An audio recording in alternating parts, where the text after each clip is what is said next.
అందరికీ బాలల దినోత్సవ శుభాకాంక్షలు. మన దేశం సర్వమత సమ్మేళనం.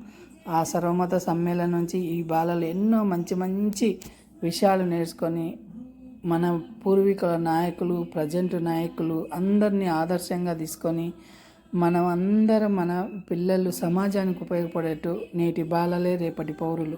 చాచా నెహ్రూ తన ఆస్తిని మన దేశానికి ఇచ్చినారు. పొట్టి శ్రీరాములు తన ప్రాణత్యాగం చేసినారు. ప్రకాశం టంగుటూరు తన గుండెని ఇచ్చినారు. ఇలాంటివన్నీ పిల్లలకు ఎన్నో చెప్పాలి. నీతి నిజాయితీగా ఎంతోమంది మన ప్రైమ్ మినిస్టర్లు వర్క్ చేసినారు. Lal Bahadur Shastri, Vajpayee, now present Yogi and Modi garu, ఎంతోమంది గొప్ప వీరులు, నాయకులు, వీళ్ళందరూ ఇలాంటి వాళ్ళ స్టోరీలు ప్రతిరోజు రామాయణ, భాగవతం, మహాభారతం ఇవన్నీ చెప్పండి పిల్లలకు. గురువులకు, తల్లిదండ్రులకు ఉండే బాధ్యత ఉంది. మన పిల్లలను మంచిగా తయారు చేసుకుందాం. సర్వేజన సుఖినో భవంతు.